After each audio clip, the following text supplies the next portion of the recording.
conocemos hace muchos años. Alguna vez me invitó a dar clases de métodos de investigación en su estudio.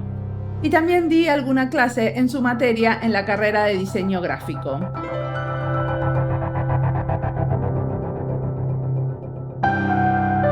Esteban es un diseñador pionero en entender que tenemos que colaborar con otros de otras disciplinas y un colega que siempre está pensando cómo abrirnos las puertas a los demás. Esteban Rico es diseñador gráfico y profesor en varias materias de diferentes universidades públicas. En esta charla nos cuenta sobre proyectos educativos y de investigación.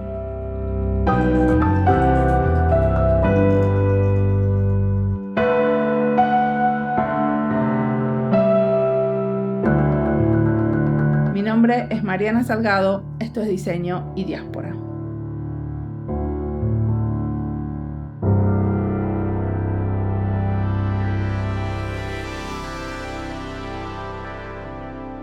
Soy Esteban Javier Rico, vivo en Buenos Aires, estudié diseño gráfico en la Facultad de Arquitectura, Diseño y Urbanismo en la Universidad de Buenos Aires, que es la universidad más grande de la Argentina, pública, nacional. Comencé a estudiar a finales de los 80, luego de haber hecho una escuela industrial de técnico en electrónica, descubrí el universo del proyecto sin saber muy bien qué era, y a partir de ahí esa elección se transformó en una suerte de inspiración de mi vida, y hoy soy, diseñador, que tengo una empresa de diseño de hace más de 20 años con un equipo interdisciplinario que se llama Grupo KPR, y soy profesor en varias universidades nacionales. Soy profesor titular de cátedra en la carrera donde yo estudié, por un lado, de la materia troncal de la carrera, que es el taller de diseño gráfico, de una carrera en la Facultad de Filosofía y Letras, también de la Universidad de Buenos Aires. Es una carrera de edición, muy vinculada a la industria editorial, y en una nueva universidad que tiene aproximadamente unos 10 años en el sur de la Argentina, en la Patagonia, en la provincia de Río Negro, la Universidad Nacional de Río Negro, donde existe un polo de enseñanza del diseño. Yo estoy ahí en una carrera que se llama Diseño Visual, en el trayecto final de la licenciatura. Así que tengo mucho para divertirme, para aprender, para enseñar, y cada día mis días se desarrollan entre el estudio, el lugar del trabajo profesional en KPR y las universidades. Ahora en cuarentena. Así que no salís de la casa, pero haces todo a la vez. Tengo el privilegio de poder estar en un barrio muy lindo en Buenos Aires, y frente a la crueldad que tiene este virus y a tanta gente que la pasa mal, te diría que yo tengo una situación bastante privilegiada. También mi oficina está a escasas 4 cuadras, o sea que 1 o 2 veces por semana con total seguridad puedo ir caminando hasta ahí y pasar el día trabajando en otro ámbito. Y el equipo, por supuesto, sí, de KPR está trabajando todo a distancia. Ya lo veníamos haciendo, bueno, ahora por supuesto cada uno en sus casas, ¿no? Cuidándose mucho en el trayecto que ahora estamos viviendo, tratando de salir de los picos de contagio. Bueno, una de las cosas que tiene interesante la cátedra que vos tenés de diseño es que siempre se dedicaron al diseño social desde que empezó. Yo me acuerdo de los afiches que hacían, por ejemplo, sobre el tema de la deuda externa. Nosotros discutimos un poco la categoría de diseño social, porque todo diseño es social. O sea, esa es una categoría que sí explica de alguna manera una mirada del diseño comprometida con la realidad. Nosotros, entre otros, seguimos a Papanek, que hacía una serie de planteos en donde el diseño tenía que estar comprometido justamente con una realidad del mundo, intentando de alguna manera poder ser transformador en sus procesos y también en la posibilidad de que los objetos diseñados puedan llegar a las necesidades de las personas. Entonces, lo primero que nosotros decimos es 10.000 diseños, que es la manera en que llamamos al taller, a la cátedra que yo tengo, que son 3 materias, que próximamente van a ser 4 anuales, o sea, es una carga horaria muy alta. Enseñamos a los estudiantes a descubrir cómo el diseño puede ser un factor de acceso a necesidades de información, de acceso a hacer cosas, al disfrute también estético. Y eso nosotros lo llamamos diseñar para la acción, diseñar para la realidad. Entonces esa categoría de diseño social, nosotros creemos que entendemos desde qué lugar en algún caso se ha construido, pero lo cierto es que sí, hemos enseñado a lo largo de los últimos 15 años con una serie de problemáticas que son problemáticas contemporáneas y relevantes. Buscamos siempre que la universidad pública pueda apostar por desarrollar proyectos que tengan que ver con, primero, un impacto en el territorio, y ese territorio pueden ser personas de barrios vulnerables, pueden ser personas que están cumpliendo una pena en la cárcel, pueden ser adultos mayores en alguna situación específica de necesidad de salud, puede ser en hospitales públicos, puede ser también con temas vinculados al esclarecimiento social y político, como es el caso de la deuda externa. Siempre tomamos las problemáticas, las temáticas como un juego de doble vía, ¿no? La posibilidad de que nuestros estudiantes universitarios, desde un rol de ciudadanía, puedan formarse no solo en cuestiones instrumentales y técnicas, sino también en una posición frente a la sociedad y desde ese lugar construir este vínculo del diseñar para la realidad. Eso es lo que nos define más en la manera de concebir el diseño como un factor de transformación social, intentando mejorar la vida de las personas. ¿Y cómo hacen para elegir qué temas se dedican un año, por ejemplo? Tenemos ya una gran red, hay muchas organizaciones que los temas nos van llegando por necesidades, ¿no? Nosotros teníamos ganas de trabajar hace tiempo porque habíamos descubierto un programa del Design Council vinculado al diseño de información para pacientes con dignidad, un programa interdisciplinario que trabaja con la salud, con hospitales. Habíamos descubierto ese espacio y teníamos ganas de proponer algo al interior de la cátedra. Y nos llegó casualmente un pedido de 2 hospitales para trabajar sobre una serie de problemáticas que en principio eran más acotadas, y nosotros nos encargamos sobre todo de poder desarrollar, en este caso, una relación que, por ejemplo, con el Hospital Muñiz, que es un hospital muy importante justamente de infecciosas y que seguimos trabajando en este momento. Hemos desarrollado un montón de dispositivos de diseño de información, de señalética, de comunicación interna, de comunicación para pacientes, de comunicación científica, proyectos de diferente envergadura. Hay un proyecto que ya se registró en Diseño y Diáspora que tiene que ver con un proyecto señalético y de desarrollo de identidad del Hospital Odontológico de la Universidad de Buenos Aires, que por ejemplo ese es otro caso. Sí tenemos algunas áreas que para nosotros son como fundantes de la cátedra. Una es derechos humanos, memoria y derechos humanos. Ese es un área que siempre hemos trabajado y hemos buscado trabajar. Hemos trabajado con las asociaciones culturales armenias para poder poner el genocidio armenio en el lugar que merece y entonces poder trabajarlo con los estudiantes en relación a piezas comunicacionales, afiches era central. También lo hemos hecho con el Museo del Holocausto de Buenos Aires y, por supuesto, uno de los temas que para nosotros son centrales es todo el desarrollo en relación a los organismos de derechos humanos vinculados al terrorismo de Estado que asoló la Argentina de 1976 en adelante, con la última dictadura militar hasta 1983. Y ahí tenemos un montón de trabajos hechos en relación de proyectos de recuperación de memoria.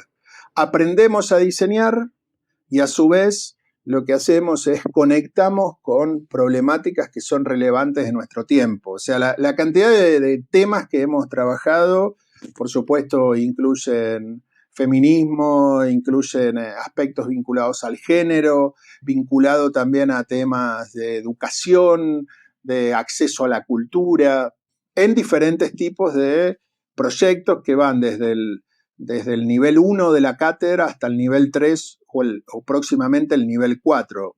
Pensá que esto tiene que ver con estudiantes que casi están al inicio de la carrera o hacia el final de la carrera, pero en todos el modelo de abordaje interdisciplinario y el modelo de abordaje de diseñar para la realidad está presente en la pedagogía y en la concepción misma del taller de 10.000 diseños. Perfecto. ¿Y los chicos cuando entran al taller ya saben que van a poder diseñar y a la vez conectarse con problemáticas reales? La cátedra tiene muchos medios de difusión y por supuesto que la propia facultad, a través de exposiciones anuales, el vínculo entre compañeros y compañeras, hace que, bueno, nuestros trabajos, nuestros desafíos en el taller de diseño sean valorados. Entonces, no hay ningún estudiante que se inscriba que no sepa qué es la cátedra. O te diría apenas un porcentaje muy pequeño. Nosotros tenemos entre 250 y 300 estudiantes todos los años formándose entre los 3 años y ya después de 15 años de trabajo, no solo por supuesto personales, sino de todo un equipo. Pensá que la cátedra de 10.000 diseños lleva mi nombre porque la facultad pone el nombre del titular, pero tenemos un equipo increíble que se ha ido formando desde el año 2007 en adelante, con más de 30 docentes. Y entonces cada uno de ellos aporta primero su mirada propia del diseño en muy diferentes áreas, intereses también del desarrollo del diseño como espacio de acceso a los derechos, porque finalmente el buen diseño genera la posibilidad de que un usuario, un ciudadano, un lector pueda acceder a una información, pueda acceder a hacer algo o pueda acceder sencillamente a un entretenimiento o a la educación, por ejemplo, con interfaces que sean usables, que sean confiables y que sean estéticamente agradables, ¿no? Y ese es el desarrollo que nosotros hacemos con una mirada muy activa de las tendencias del diseño. ¿Esto qué quiere decir? Que intentamos también, primero, desarrollar el perfil profesional de los egresados en relación a poder pensar cómo se pueden insertar en diferentes tipos de organizaciones privadas, en el ámbito público o en el tercer sector, generando, digamos, una serie de principios que, por supuesto, se estén alejados de ciertas prácticas que en algunos momentos el diseño ha tenido, de cierto mercantilismo, de cierto seguidismo a ciertas tendencias más publicitarias o a ciertos también desarrollos que han estado muy centrados en la superficialidad del objeto. Intentamos que el perfil de diseñadores que formamos sean sensibles a un contexto y que puedan actuar de una manera accesible, sustentable e inclusiva. Una pregunta, ¿y después hacen entre los graduados alguna especie de evaluación para ver a dónde fueron, cómo usaron lo que aprendieron, ese tipo de cosas? Mira, muchos graduados siguen en contacto con nosotros. Nosotros tenemos una fuerte tradición de desarrollo no solo de enseñanza, sino de transferencia. La cátedra tiene muchísima experiencia de poder seguir conectados con estudiantes que ya egresaron, convocándolos a proyectos de extensión y transferencia para desarrollar determinados proyectos en general tienen que ver con el ámbito de lo público o con el ámbito del tercer sector. O sea, no son proyectos profesionales que compiten con el desarrollo de lo que puede hacer un equipo de diseño en el mundo privado, sino que pensamos a la universidad en este caso como investigadora y potenciadora de ciertas necesidades de las organizaciones. La facultad no tiene estructurado un seguimiento de graduados. Pensá que son muchos solamente en la Facultad de Arquitectura, Diseño y Urbanismo hay 30.000 estudiantes regulares. Eso quizás es una dificultad, estaría bueno poder hacer un seguimiento un poco más activo. Nosotros lo hacemos a la escala de tratar de seguir en una especie de comunidad. Muchos de nuestros ex estudiantes, cuando están en algunos lugares específicos, nos siguen escribiendo. Con un estudiante que hace algunos años viajó primero a Guyana y después a España y se especializó en diferentes aspectos del diseño de información. Hemos construido, por ejemplo, una red colaborativa de materiales de interés en relación al campo del diseño de información. Hacemos seguimientos de una manera no sistemática. Muy bien. ¿Y cuál es la diferencia con la otra cátedra, la que tenés en Filo, que en la carrera de edición? ¿En esa también se enseña diseño? No, en la materia de fundamentos de diseño gráfico para editores es una materia que, como su nombre lo dice, introduce ciertos aspectos del diseño en un plano más de análisis teórico. El rol del editor es un rol que está más ligado justamente al texto, sea visual o escrito. Es una carrera preponderantemente nueva dentro de la estructura de la Facultad de Filosofía y Letras. Hay muy pocas carreras de edición en el mundo. En general, la edición son carreras que se cursan en posgrado. Esta es una carrera de grado. Hay 2 universidades en Latinoamérica que tienen la carrera de edición, la Universidad de San Pablo y la Universidad de Buenos Aires. Los editores tienen una característica. Normalmente quienes hacían edición estaban más vinculados a las letras.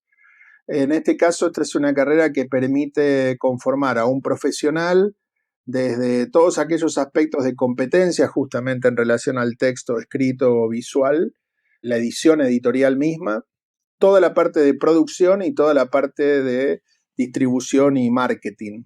Sobre todo pensando en el acceso, digamos, a las publicaciones, ¿no? Que hoy se dan preponderantemente a través del mercado editorial, del sector editorial, o sea, editoriales y librerías. En esa carrera, entonces, el editor tiene que poder entender cuáles son las articulaciones del diseño gráfico en la conformación de estas interfaces tan importantes para la constitución del diseño gráfico, son los libros. O sea, los libros, de hecho, son uno de los objetos, digamos, centrales de la historia del diseño gráfico. Entonces, no enseñamos a diseñar, sí enseñamos a entender cuáles son los componentes centrales. Entonces, en ese caso, la materia que yo dicto en esa carrera es una materia que podríamos considerar de fundamentos, de análisis teórico, de análisis de casos. En el caso de la Universidad de Río Negro, ahí sí, las materias que dicto están en el final de la carrera, vinculados a teoría y práctica. O sea, una de ellas es taller y otras son más materias de especialización con la forma de seminarios que todos los años se van renovando.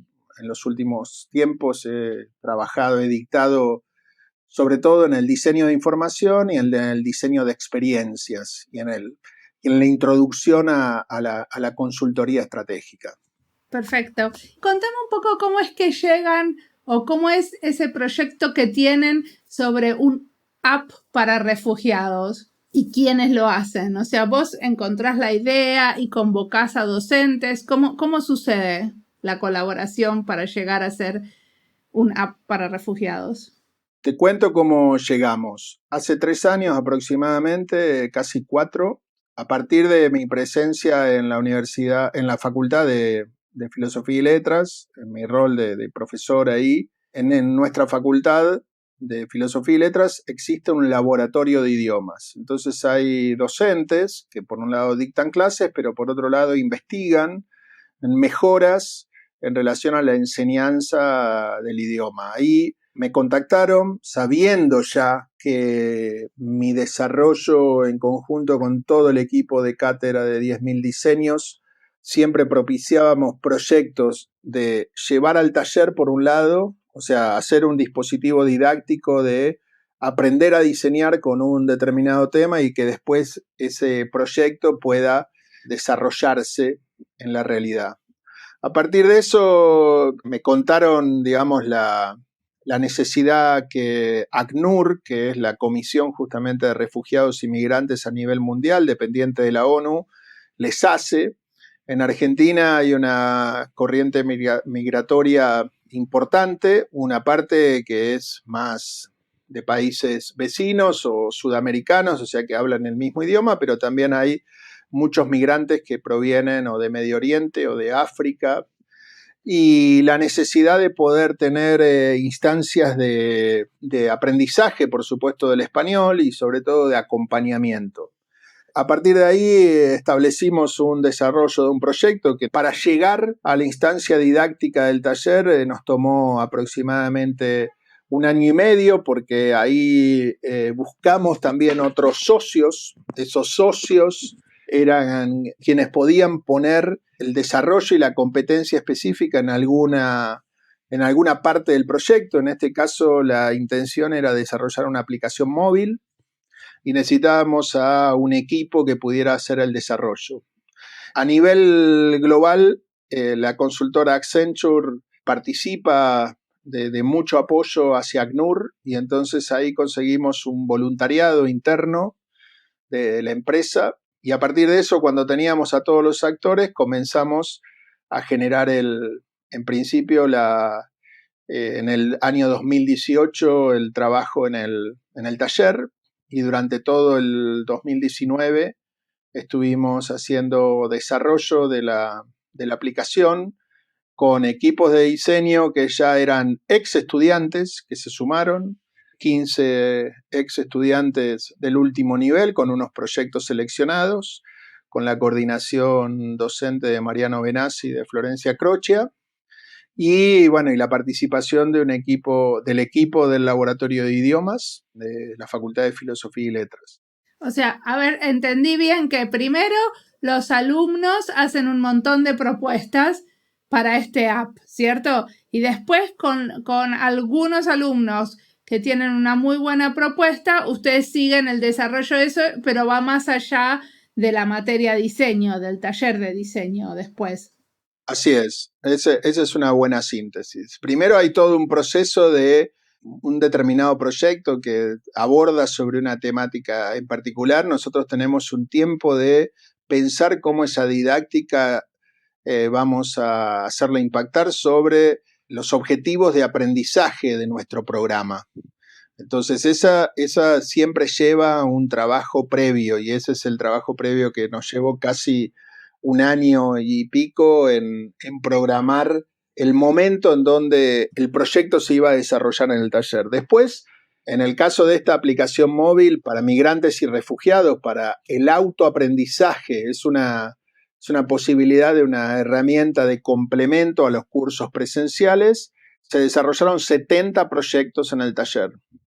De esos 70 proyectos se hizo una selección con el Laboratorio de Idiomas, con ACNUR, y a partir de eso se armó un equipo para refinar. O sea, no hay un proyecto que se desarrolla en el taller, no es un proyecto final, llamémosle profesional, sino que es un proyecto que requiere después modificaciones, correcciones, revisiones, y entonces ahí armamos un equipo con los estudiantes que por un lado tienen ganas de seguir aprendiendo y transfiriendo, ¿no?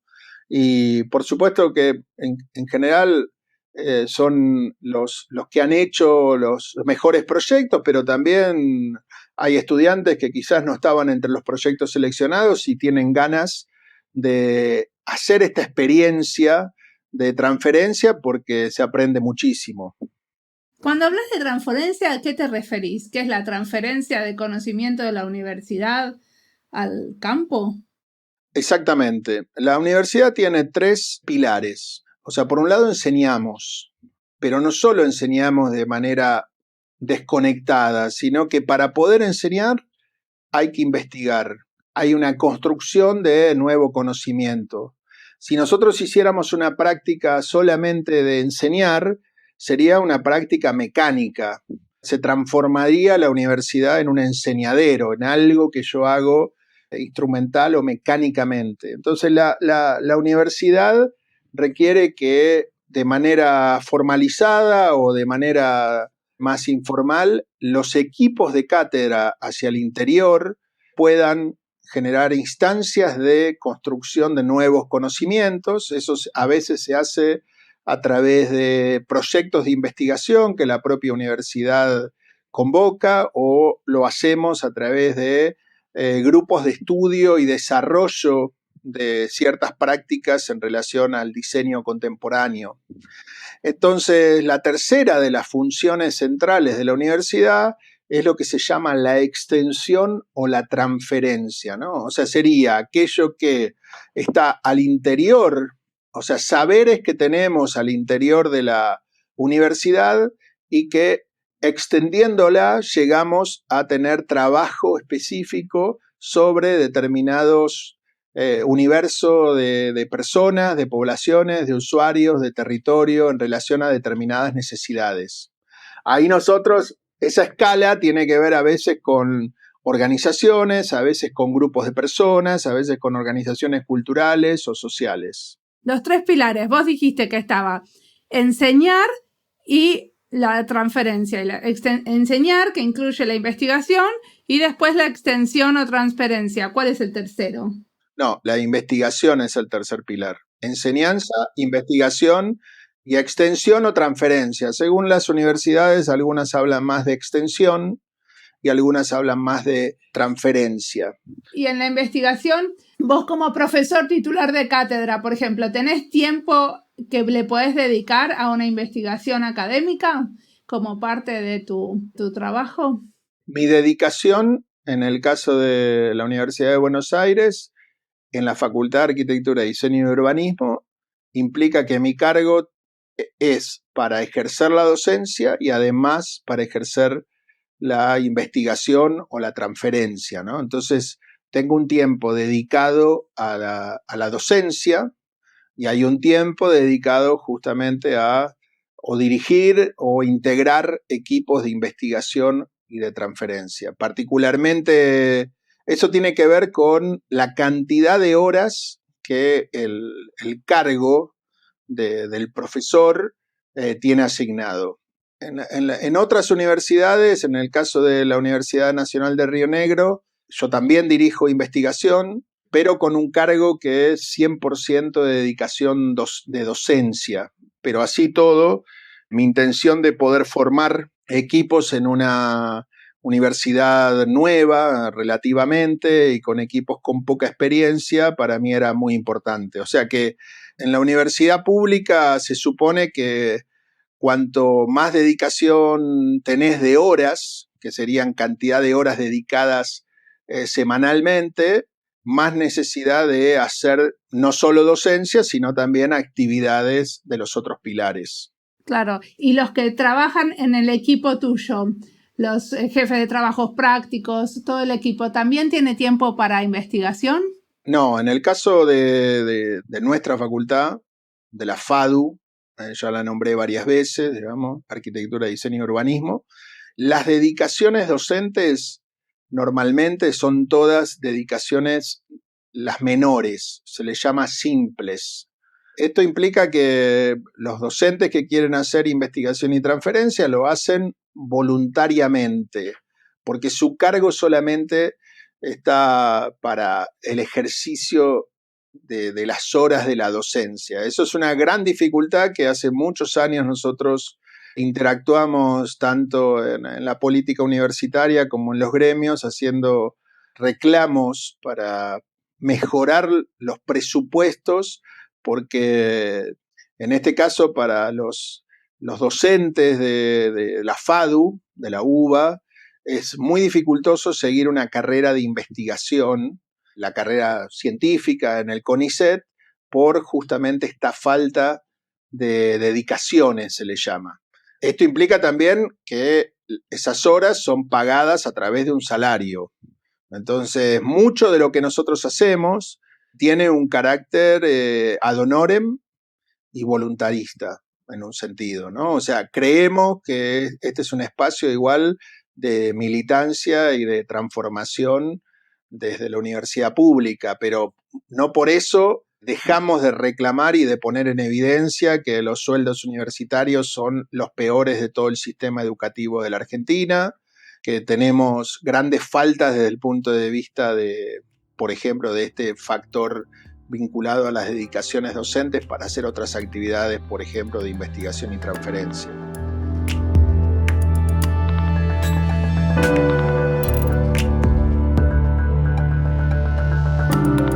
En esta charla nos queda claro que aprender a diseñar va muy de la mano de tener una posición política. Incluso cuando parece que no la tenemos, porque una decisión de diseño siempre es una decisión política. Una materia en la universidad puede decidir trabajar con clientes concretos o con clientes ficticios, o no tener clientes. En este caso, en el caso de las materias que propone Esteban, son clientes concretos y ponen mucho cuidado en elegir temas que puedan hacer reflexionar a los alumnos sobre la realidad, el territorio y la política. Por eso trabajan con temas relacionados a la salud pública, la inmigración o los derechos humanos. Como educadores, no solo diseñamos cuando elegimos el tema de nuestro ejercicio de diseño, sino cuando elegimos nuestros socios, con quienes vamos a diseñar. Y también es un acto de diseño la manera en que los invitamos a participar. ¿Cómo diseñamos esa colaboración? ¿Quiénes puedan tomar decisiones claves? Incluso cuando no invitamos a nadie a la mesa de decisiones y decidimos sin consultar. Eso también tiene una connotación y es una decisión de diseño poco participativa. Sigamos escuchando a Esteban, que tiene mucho para contarnos.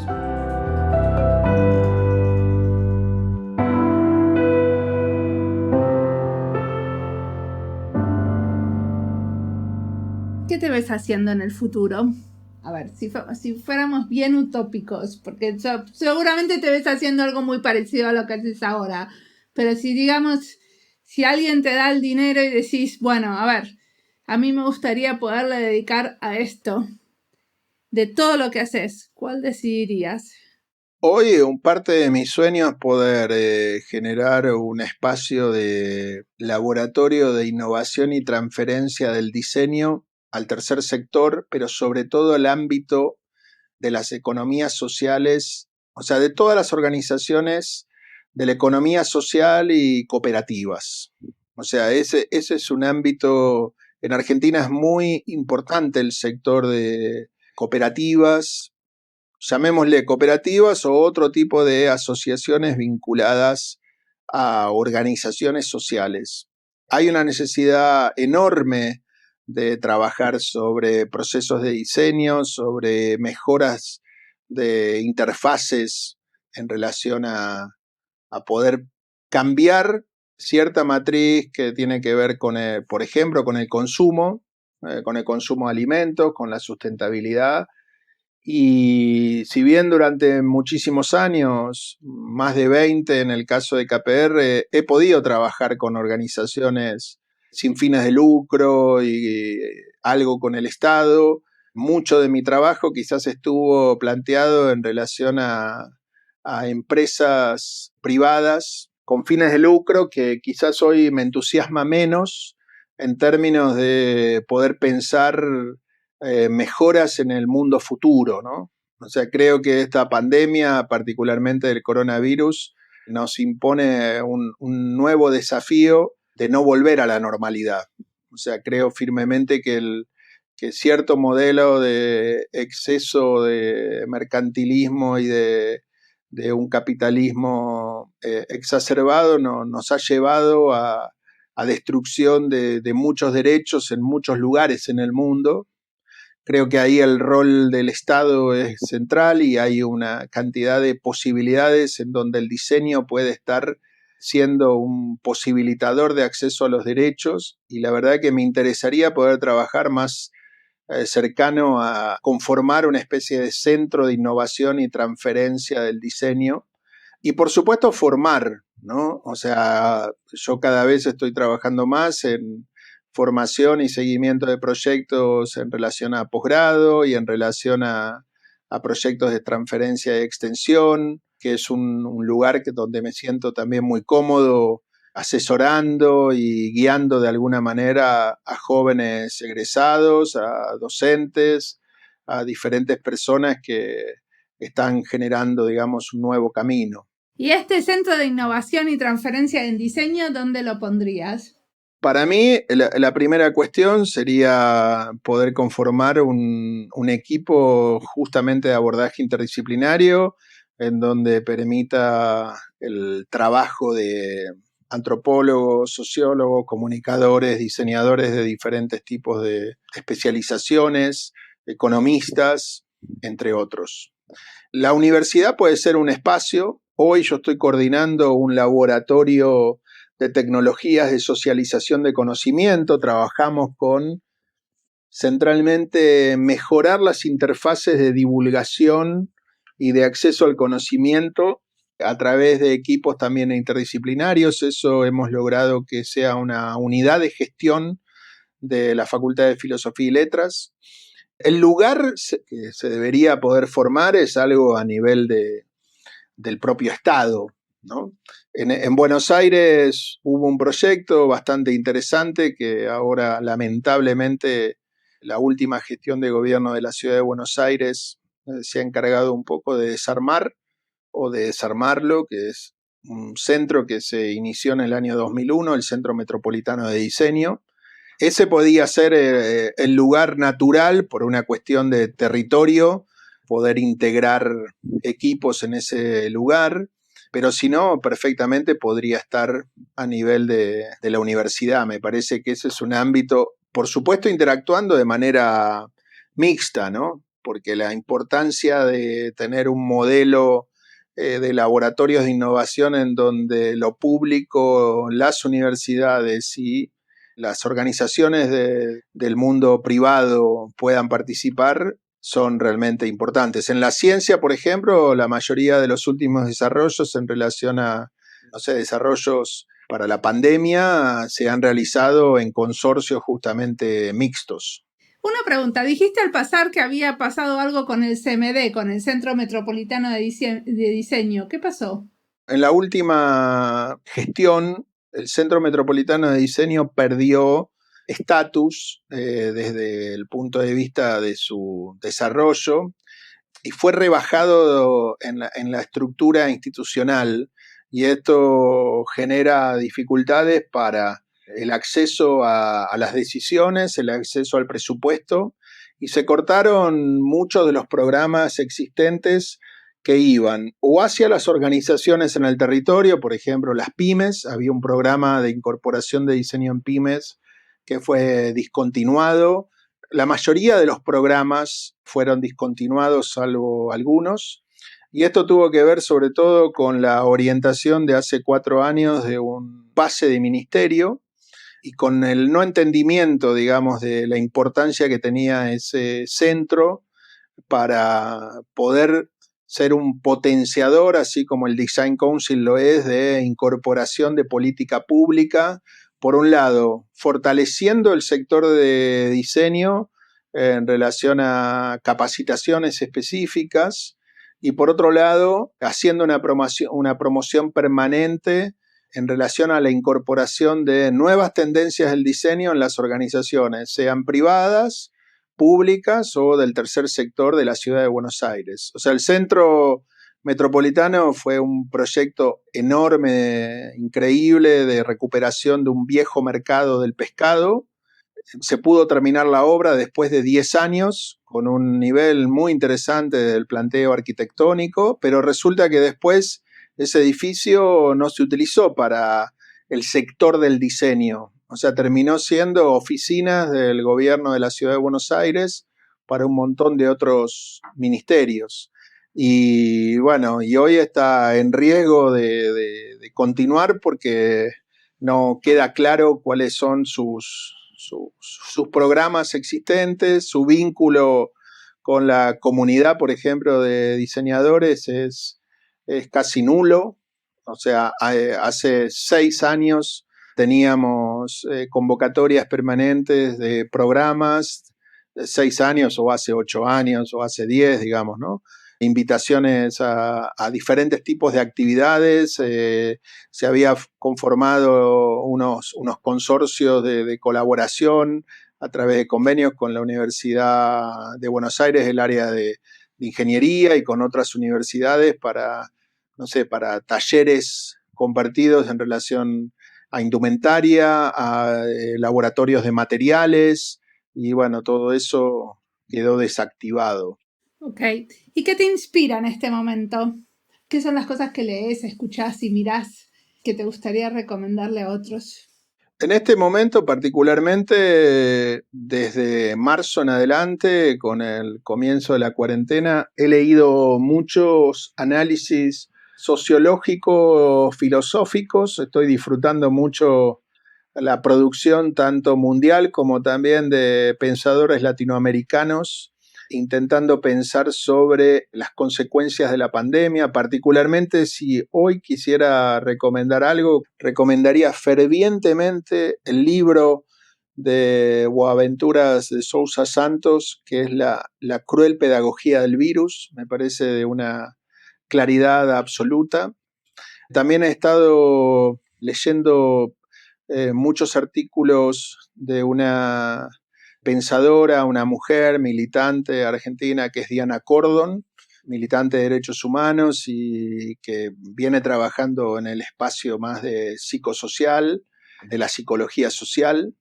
Y después, desde el punto de vista de la música, bueno, si tuviera que decir, este fin de semana estuve conectado todo el fin de semana con la chicha amazónica, por ejemplo. O sea, con ritmos latinoamericanos de fusión, un poco más electrónica, de la cumbia peruana, pero con una cosa muy interesante de nuevos paisajes sonoros. La posibilidad de compartir a través de plataformas, como puede ser Spotify, de selecciones de curaduría. Eso para mí es muy interesante, divertido y me genera un descubrimiento particular. Hace 2 semanas fue el Festival de la Música que en toda Latinoamérica lleva adelante el Instituto Francés, o sea, la Embajada de Francia, conectando músicos franceses con músicos de diferentes países. Y entonces hubo toda una serie de actividades online, virtuales, y por otro lado la existencia de estas playlists con una curaduría y poder acceder a estos materiales sonoros que quizás yo no hubiera podido acceder, para mí también es un disfrute muy especial dentro de un día a día que para mí arranca con mates a la mañana, con café, pero después con mucha intensidad de trabajo durante todo el día a través de pantallas, como estamos ahora, compartiendo con diferentes personas que están conectadas a mi vida cotidiana o laboral o académica. ¿Y no te dan ganas de bailar una cumbia mientras estás en reuniones? A mí me pasa que yo no tengo que no puedo prender el video en muchas reuniones. Entonces, directamente bailo mientras tengo la reunión. Bueno, el don del baile, en mi caso, digamos, no ha sido desarrollado, pero sin embargo, y esto como primicia, hago competencias de bailes con mi sobrina más pequeña, que se llama Emilia. Bueno, vive a 40 kilómetros de aquí, entonces nos conectamos a hacer diferentes tipos de juegos, y uno de los juegos que a ella le ha interesado es hacer competencias de baile de diferentes canciones que ella escucha, entonces conectamos a la distancia. y ha sido una manera muy lúdica de conectar con algo que no es mi don. Mi don tiene más que ver con el trabajo racional y el muy poco movimiento, pero sin embargo esta chiquilla me ha ayudado justamente también a conectar con otro espacio, por supuesto privado, nada para hacerlo público, pero sí es una manera interesante también de conectar con otro tipo de actividad. Buenísimo. Bueno, te agradezco un montón la entrevista.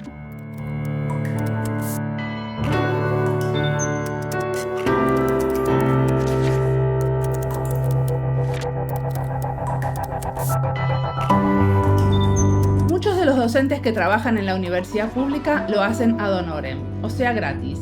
No reciben sueldo en Argentina. Trabajan sin pago.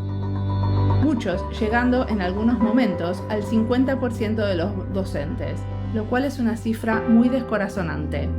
No sé cuántos son ahora en la FADU, trabajando sin sueldo o por un sueldo muy bajito.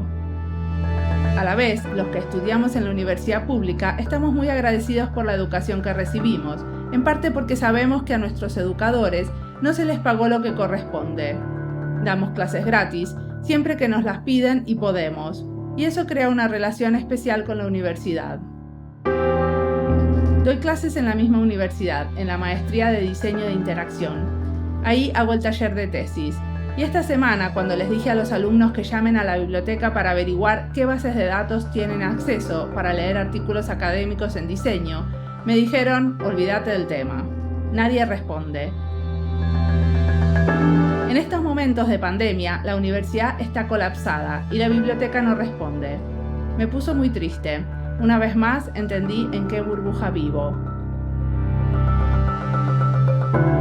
Y pensé que muchos ponderan la educación en Finlandia y cuando uno vive acá no le parece nada tan maravilloso.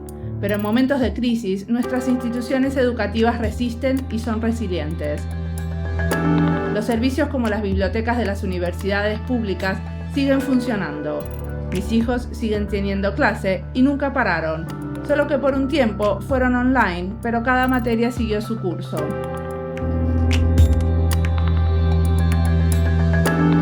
Volvamos al tema de la educación en diseño. Por un lado, es admirable que la universidad pública tenga el buen nivel que tiene considerando sus pocos recursos, y por otro lado, no puedo dejar de pensar la potencialidad que tendría si los docentes podrían hacer investigación, no solo los jefes de cátedras, sino todes.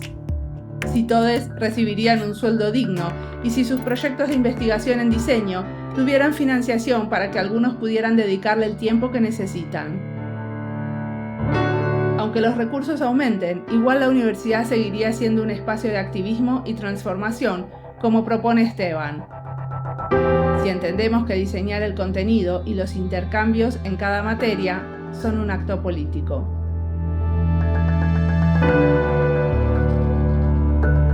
Como siempre, la música del podcast es de Antonio Zimmerman. El diseño de sonido es de Julián Pereira. Este podcast está publicado con licencias de Creative Commons con Attributions. Esto fue Diseño y Diáspora. Pueden seguirnos en nuestras redes sociales en Instagram y Twitter o visitar nuestra página web diseñoydiaspora.org. No olviden recomendarnos. Nos escuchamos en la próxima.